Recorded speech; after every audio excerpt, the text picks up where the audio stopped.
Hi, I'm Caitlin. I work at the Ignite Studio at the Hamilton East Public Library, and since we still can't be together with our community of makers, we're bringing you activities that you can do at home with simple supplies that you probably have laying around the house. And today I'm going to show you how to make these really cute pom-poms. They're very simple, very quick to make, and very messy as well, which can be a lot of fun. They're great to dress up a gift with, or add to a hat, or a pair of sandals, since it's getting to be sandal season, to make them a little bit more fancy. There's lots of different things you can do with these once you know how to make them. So let's get started. The process is very simple. To make a small pom-pom, all you need are a pair of scissors, and I like to use very sharp scissors. These are some fabric shears. Dull scissors definitely don't work as well with this project. And you'll need a fork for the smaller pom-poms, or just your hand. And of course, some skeins of yarn in any color that you like. Using big chunky yarn like this tends to work a lot better than small stringy yarn is what I found. So if you have that lying around, that will be a great thing to use. So to make a small pom-pom, you're going to start by picking your color and cutting about a 2-foot length of yarn. And then just set that aside. And then you're going to take the end attached to the skein and your fork and just slip it through one tine of the fork and hold on to that end as you wrap the yarn around about 20 or 25 times. Okay, I lost count on that one, but I think this looks good enough. And then I'm going to gently slide my yarn up so it doesn't fall off of my fork, and I'm going to cut this loose end here. Then I'm going to take my reserved piece of yarn and put it through the middle tine of your fork.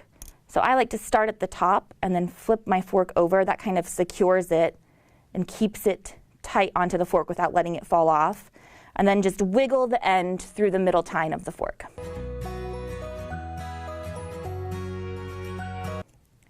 Now just tie a simple knot with the two loose ends that are encasing the yarn that's on the fork. Okay, here's the fun part. Holding on to your two loose strands, take your sharp scissors and just cut the looped ends of the yarn.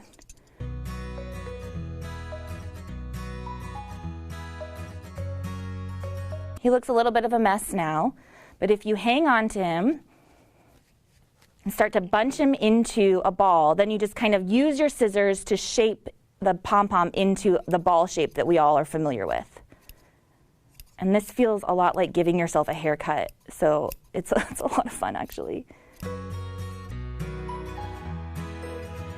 Great, and you can keep cutting and shaping as much as you want.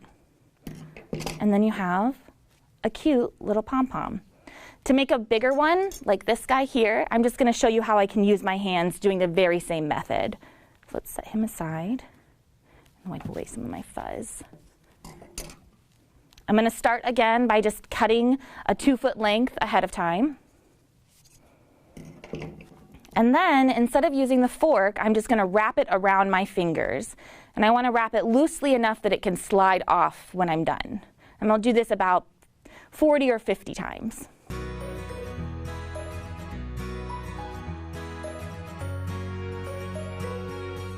Now this gets a little trickier when you're doing it on your hand because you don't have both of your hands to work with, really.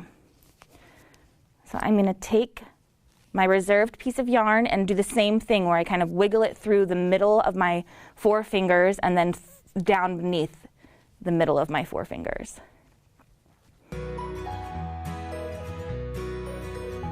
And now, just like before, I'm going to tie a just basic knot. And then from there, the process is exactly the same, only you have a lot more yarn to work with. So it's easier to shape, I think.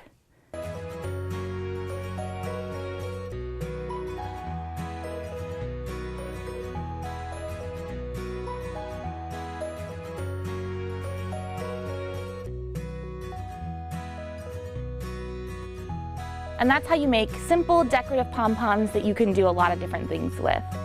If you make one, please show us what you're decorating with your pom-poms. You can follow us on Facebook, Twitter, Instagram, or YouTube and share your projects there. That's Hamilton East Public Library, and we'll see you next time.